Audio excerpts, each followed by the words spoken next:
Bonjour à tous, bonjour à toutes, bienvenue dans cette nouvelle vidéo de réaction à un trailer, le nouveau trailer officiel de Spider-Man No Way Home, le troisième film.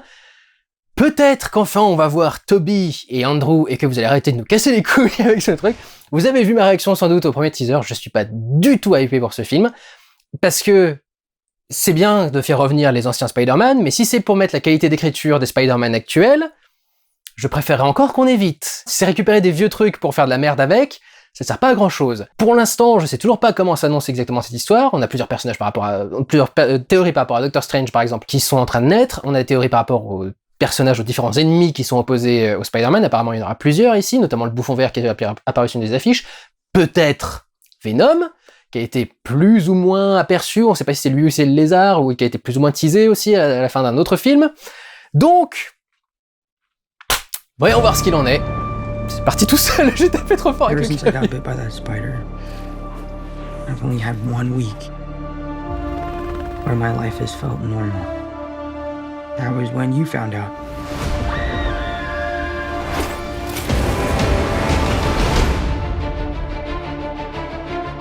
When you botched that spell where you wanted everyone to forget the Peter Parker Spider-Man. We started getting some visitors. Oui, botch the spell, c'est toi qui l'as lancé. Universe.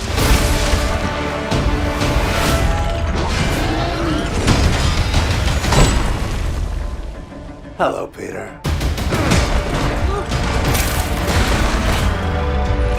You're not Peter Parker.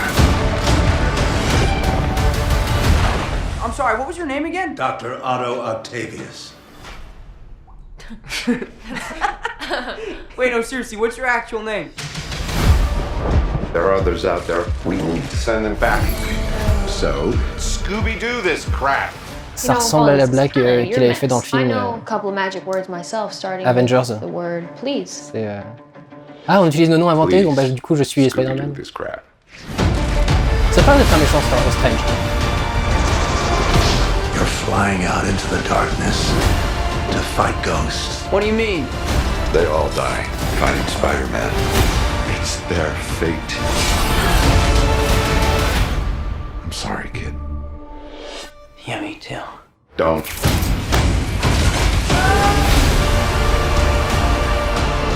Look, there has to be another way! There isn't. They're a danger to our universe. You're not gonna take this away from me. Oh, il a changé trop. You're struggling to have everything you want while the world tries to make you choose. This is all my fault. I can't save everyone. Ah, c'est le lézard du coup.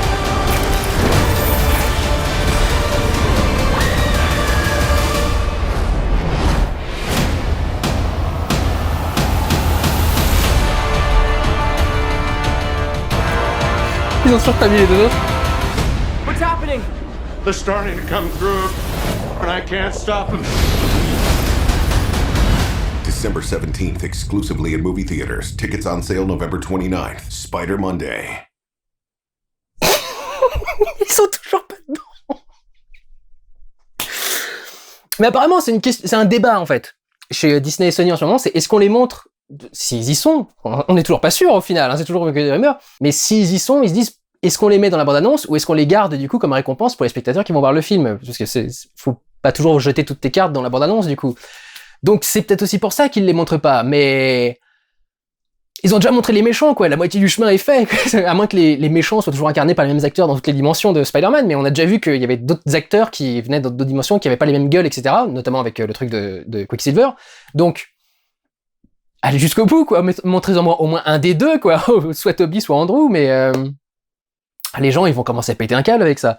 En fait je vais vous avouer que c'est un peu uniquement pour ça que je regardais cette bande-annonce, parce que je n'ai toujours rien à dire sur les visuels de ce film.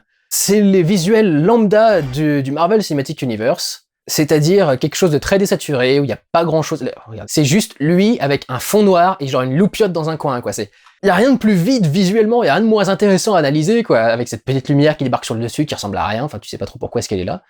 Tous les plans extérieurs sur le pont, là, la lumière fait complètement artificielle. Je sais pas quel est le souci, mais il y a un truc qui va pas avec la lumière. Peut-être que ça peut être ça, du coup, l'intérêt d'une analyse d'image avec ce truc-là, c'est de montrer à quel point l'image parfois être inintéressante. Là, par exemple, on regarde l'image du Spider-Man qui est au sol en train de regarder un ennemi qui est derrière, enfin qui est en face de lui, justement.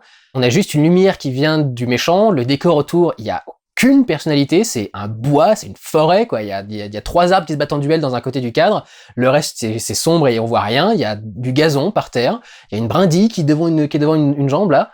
Il y a rien de très intéressant qui est fait, même du coup le côté sombre, le costume noir et tout, ça pourrait être intéressant pour jouer avec l'environnement, avec l'ombre et tout le bordel. Il y a rien qui est avec ça, mais tout ça c'est à cause du réalisateur habituel de ces Spider-Man, qui s'appelle, je ne sais même plus comment est son nom, c'est pas Peyton Reed, non, Peyton Reed c'est les Ant-Man qui fait. John Watts, voilà. Il a jamais fait un seul plan qui soit intéressant visuellement dans les autres films, donc c'est normal que ça revienne ici, quoi. Le truc qui est le plus intéressant dans ce plan-là, c'est à la limite de jouer avec la réflexion de certains décors, certains points du costume de Spider-Man pour montrer plus de détails, mais esthétiquement, il y a rien de très intéressant là-dedans. Les plans en plus pour les 3/4 sont vraiment effets spéciaux 2000, quoi. Là on voit un plan sur un éclair qui est en train d'arriver vers le Spider-Man et qui est filmé depuis le méchant, donc on est avec l'attaque qui arrive vers le personnage. Ça peut donner quelque chose d'intéressant, mais encore une fois le décor est tellement lambda, il est au milieu d'un champ avec 2 poteaux électriques autour, là, il y a vraiment pas grand chose à dire, quoi, dans un truc comme ça. Limite là on a un plan qui est un petit peu intéressant parce qu'il est dans l'entrée du Sanctum, c'est comme ça que ça s'appelle, non, le truc de Doctor Strange. Et on a une opposition très claire entre les murs de vieilles briques rouges à la new-yorkaise habituelle qui sont derrière, avec le petit escalier d'urgence là, et l'entrée dans la maison de Strange qui est entièrement de blanc et de noir. En tout cas dans ce plan-là, parce qu'on a vu les autres angles dans d'autres bandes annonces, et il me semble pas que ce soit si travaillé au niveau du noir et du blanc dans le reste. Mais là il y a un côté presque, on passe d'un monde en couleur à un monde en noir et blanc en fait. C'est pour ça peut-être qu'ils jouent avec la neige pour donner un côté très noir, blanc, etc. Peut-être que c'est un truc dans le genre, mais c'est le seul plan que je vois avec un tout petit peu d'intérêt en termes de construction visuelle, en termes de mise en scène, le fait qu'il soit centré au milieu de la porte, etc., qu'il soit surcadré par la porte. C'est un petit peu intéressant, mais c'est à peu près le seul truc sympa que je vois dans les plans, quoi. On voit aussi à quel point les spectateurs jugent trop vite, parce que, bon, déjà, le Doctor Strange, avec son comportement pas inhabituel, tout le monde est tout parti en « c'est pas un vrai Doctor Strange, c'est Mephisto, c'est machin », enfin, tout le monde a sa petite explication. J'ai l'impression que c'est pas si compliqué que ça. A priori, j'ai pas l'impression qu'on nous vende un combat entre les deux, en particulier dans ce truc-là. Mais tout le monde avait gueulé en disant « ouais, comment est-ce qu'il reconnaît Peter alors que il connaît que son Spider-Man à lui, quoi ?» Et en fait, non, mais il reconnaît le Spider-Man, il reconnaît le costume, donc pour lui, c'est Peter. Mais c'est pas son Peter Parker, et c'est ça qui, manifestement, va le perturber à un moment. J'ai l'impression qu'il est pas si méchant que ça, d'ailleurs, parce que il parle avec le trio de Tom Holland et Zendaya et The Man in the Chair, comme on dit. T'as l'impression qu'ils vont pas avoir un rapport si conflictuel que ça, que genre ils vont se battre un tout petit peu quand il va arriver, mais qu'ensuite ils vont discuter un peu. Peut-être qu'il y aura un nouveau parcours de rédemption pour Alfred Molina, le personnage d'Alfred Molina pour Octopus.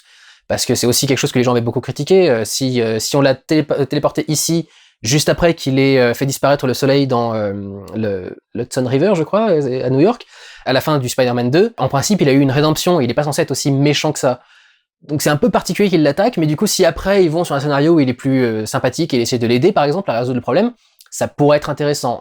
Mais je suis pas sûr non plus qu'on parte à fond là-dedans, mais ça pourrait être intéressant. D'un côté, ça fait toujours sa première attaque un contresens.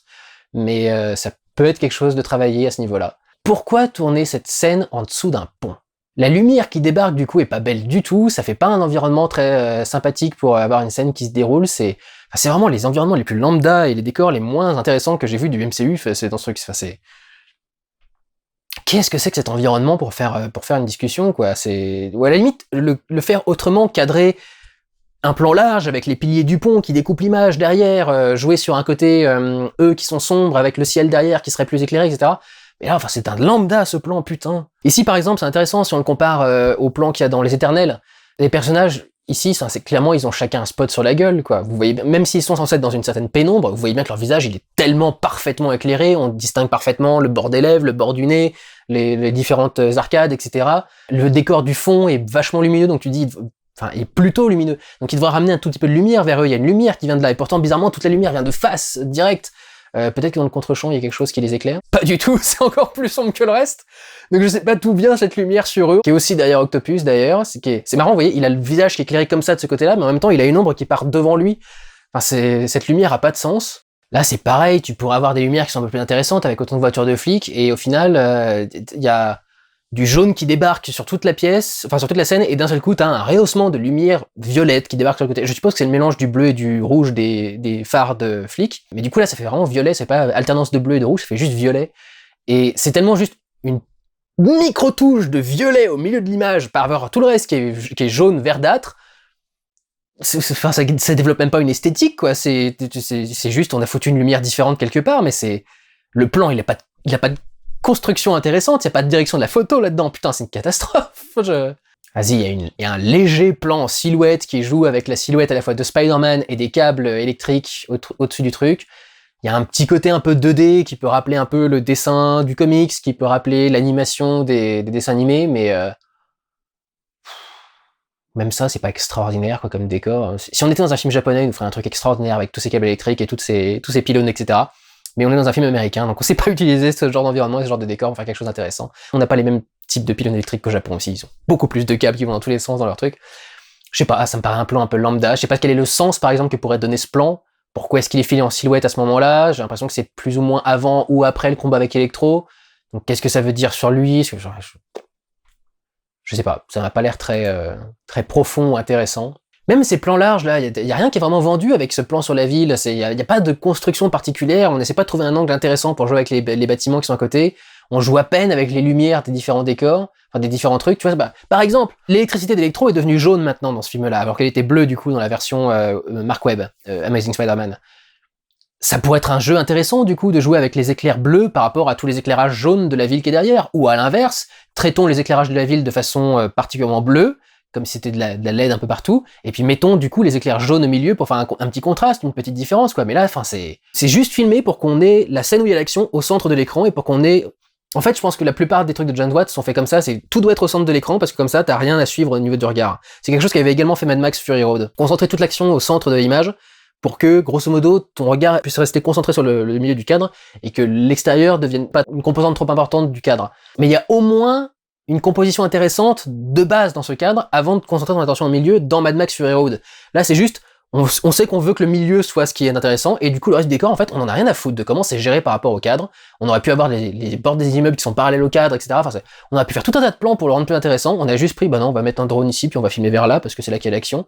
C'est degré zéro de créativité artistique, quoi. C'est horrible. Là, tu sais pas pourquoi, on a d'un seul coup du vert partout sur cette image. J'ai l'impression que le feu est vert. Est-ce que c'est le feu des bombes du bouffon vert, du coup? Le feu des bombes des bouffons verts est vert?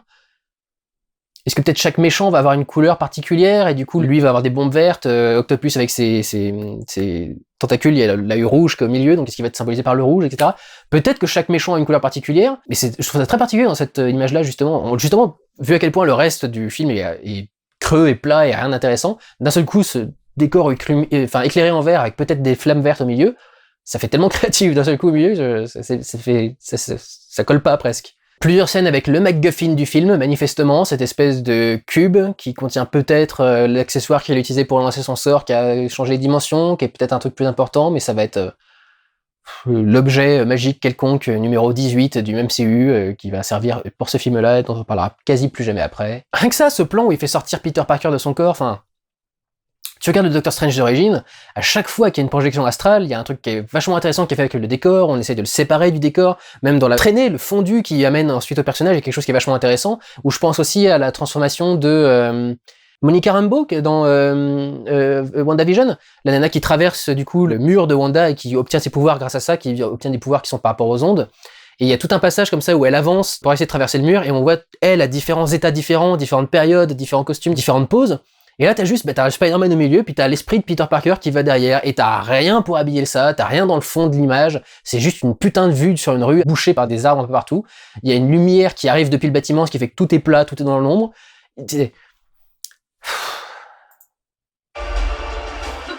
Là, il y a un truc particulier avec les bras du Dr Octopus, il y a du rouge qui est en train d'arriver un peu partout. Est-ce qu'il a absorbé la technologie de Tony Stark, avec le costume de Spider-Man, et il l'intègre à son truc? Parce que c'est pas assez intelligent, t'as 4 tentacules qui arrivent à créer tout un tas de machins, faut que t'aies en plus cette technologie de Stark, mais peut-être, c'est peut-être un truc dans ce genre-là. Même là, ce plan, il est complètement quelconque, le ciel a rien d'intéressant à montrer, t'as pas de détails sur le reste du bâtiment, parce que la plupart des lumières viennent du décor lui-même, et en même temps tout est très plat, le rayon de lumière pas particulièrement marqué au milieu du truc, l'angle est pas particulièrement beau, il fait pas particulièrement ressentir la chute du personnage, trop éloigné du bâtiment, il devrait être un peu plus collé au bâtiment. On voit que c'est Octopus pour le coup là qui se mange un truc dans la gueule, peut-être qu'il va être plutôt gentil finalement dans le truc. Mais même une scène comme ça, c'est pas particulièrement marquant quoi. Là pareil, t'as toute une petite séquence qui se déroule au sommet manifestement de la Statue de la Liberté. On voit plus les échafaudages et tout le bordel qu'un élément intéressant du décor, par exemple la flamme qui pourrait dépasser au milieu d'un échafaudage derrière, un truc dans ce genre là quoi. Tous ces plans sont d'un lambda et d'un quelconque, mais quelle horreur! Voilà, j'ai l'impression que c'est la suite de la scène où le feu vert a explosé à l'autre moment et d'un seul coup t'as des néons bleus qui débarquent de quelque part, je sais pas pourquoi. J'ai l'impression que les phares des trucs des forces d'intervention là soient bleus, donc pourquoi est-ce que t'as des néons bleus qui débarquent, ils sont à l'intérieur des camions, genre. La lumière de cette scène, elle a l'air particulièrement moche. À nouveau, on filme beaucoup plus les échafaudages que la Statue de la Liberté qui est juste à côté et qui pourrait permettre de faire quelques plans assez sympas. Imaginez, on a un énorme visage là qui est en sable, boue, flotte ou je sais pas trop quoi, qui est éclairé par un mec. On pourrait avoir un face-à-face entre le visage de la Statue de la Liberté et le visage de l'homme des sables qui sont en train de se regarder, qui font un face-à-face quoi. Peut-être même avec Spidey accroché à son nez ou un truc dans ce genre là pour qu'on ait l'impression qu'il regarde la statue mais qu'il finalement il regarde Spidey. Mais on pourrait faire un putain de plan dans cette scène-là, quoi. Et on filme des échafaudages qui débarquent avec une putain de lumière jaune générale qui éclaire tout le truc. C'est d'un moche! Mais c'est d'un moche! Et alors là, clairement, ils vont essayer de nous refaire la scène avec Gwen Stacy, là, mais il manquera une vraie intention de réalisation derrière. Les gens se moquent de cette scène avec Gwen Stacy dans The Amazing Spider-Man 2, avec notamment le coup de la toile d'araignée qui forme une main qui essaie d'accrocher le truc. Mais c'est super poétique et c'est super beau et c'est ce qui fait tout le côté déchirant de la scène, quoi. C'est que tu le vois en train d'essayer désespérément de l'accrocher, d'essayer de lui envoyer sa toile, essayer de l'attraper par la main pour essayer de la retenir, et tu vois que malgré tous ses efforts, il n'y arrive pas, quoi. Et le fait que le bout de la toile prenne une forme de main à 5 doigts et essaye de l'accrocher comme ça, tu fais... Non, il y a une vision là-dedans, tu sens une émotion qui passe à travers ce plan, ce choix d'effets spéciaux, etc. Ici, ça va être d'un lambda et d'un quelconque. On est au milieu d'un échafaudage qui casse la gueule. Au moins, dans l'autre, on avait une horloge qui tombait, donc t'avais des engrenages un peu partout, t'avais ce côté du temps qui était figé, ralenti, avec le ralenti du coup du film, et puis l'horloge qui tombe derrière. Enfin, il y avait des choses qui étaient assez intéressantes, quoi. Là, c'est une pouffe qui tombe dans un échafaudage au milieu de la nuit, quoi, et tout est noir, et tout est sombre, et t'auras un gros plan sur la main qui est en train d'essayer d'attraper, ou un truc dans ce genre-là, mais... Oh, attendez! Le plan est incliné! Le plan est tilté sur le côté, il est débulé, donc il y a un petit côté quand même, un petit peu, oh mon dieu, qu'est-ce qui se passe? Parce qu'on a un tout petit peu débulé la caméra pendant un truc. Mais ce plan, mais regardez-moi ce plan. Du vide, du noir, aucun contraste, aucune lumière intéressante. C'est une bouillasse sombre, et t'as quelques petits postillons de violet et de vert, ou de jaune, ou je sais pas trop quoi, qui se mélangent en plein milieu. T'as aucune cohérence visuelle, t'as rien qui est travaillé, t'as une image qui est très mal habillée, les trucs sortent du cadre un peu partout sans que ça fasse quelque chose... C'est horrible. Pourquoi est-ce que ces films vous hype à ce point-là, juste pour avoir deux putains d'acteurs qui débarquent dans un truc, enfin... D'accord, c'est un peu rigolo pour une fois d'avoir deux licences qui se mélangent et qui font venir les deux personnages très clairement, pas un petit clin d'œil en faisant un caméo d'un acteur dans un autre rôle, dans ce genre-là, mais clairement en faisant revenir le personnage, peut-être en prenant la continuité du truc. Si c'est le cas, ce sera peut-être pas mal. Mais c'est filmé avec le cul et ce sera probablement écrit avec le cul aussi, donc déjà que c'est compliqué si en plus tu fais deux choses avec le même indice, mais ça va être ça va être ignoble, ça va être insipide au niveau visuel. J'espère vraiment que le scénario va rattraper ça derrière, mais ça donne pas l'impression. Avec les petites blagues, allez-y, gérez ça comme l'équipe de Scooby-Doo, machin. C'est même pas une licence que vous avez, ça, Disney. Arrêtez de faire des références à des trucs que vous avez pas. Après DC dans les Eternals. Mais ça m'a pas l'air ni bien écrit, ni bien filmé. Donc si, dans ce film, on a Toby et Andrew qui débarquent, à mon avis, ce sera pas dans une bonne histoire, et donc il y a pas du tout de quoi mouiller comme une adolescente avant de se faire composter. Moi je l'attends pas ce film, j'attends un gadin, j'attends quelque chose qui sera vraiment pas terrible, comme tous les autres Spider-Man avant lui, de John Watts, pas les autres Sam Raimi et de Mark Webb. Je l'ai dit, Sam Raimi, vous savez déjà, je suis pas très fan, je préfère ce son de Mark Webb. Voilà, pour ce qui est de ma réaction à ce nouveau trailer de Spider-Man, à nouveau aucune attente de mon côté, et je pense que vous êtes encore frustrés parce que vous n'avez toujours pas vu Toby et Andrew. C'est tellement un délire de fans, au final on sait même pas s'ils vont le faire. Apparemment, j'ai entendu qu'il y a des reshoots qui sont en train de se faire là pour Doctor Strange and the Multiverse of Madness, et apparemment les reshoots sont faits pour rajouter des côtés dimensions alternatives, parce qu'en fait les fans sont en train d'imaginer des crossovers et des mélanges qui sont plus intéressants que ce qu'ils ont mis dans le film, et ils sont en train de se dire mais en fait notre film il exploite pas à fond le côté Multiverse of Madness, quoi. surprenant pour du Marvel, de pas exploiter à fond ton thème et ta possibilité, etc. Mais donc voilà, a priori peut-être qu'on pousse un peu trop notre imagination avec ce multivers, et que on est beaucoup plus intéressant que ce que Disney peut nous proposer au final. L'élève est en train de dépasser le maître, entre guillemets, si Disney est un maître de quoi que ce soit, si ce n'est de nous refourguer les trucs qu'on a déjà vus, mais à la sauce Disney. Donc, bon, voilà. Je pense que ce film va décevoir tout le monde. Je suis navré de vous prévenir maintenant, mais je pense que ce film va décevoir tout le monde. À moins que vous soyez vraiment juste satisfait par l'idée de voir 2 acteurs débarquer dans votre franchise, mais moi pas trop. Hein. Voilà pour ma réaction à ce nouveau trailer de Spider-Man No Way Home. Prenez soin de vous, regardez ou allez voir des films. Ciao.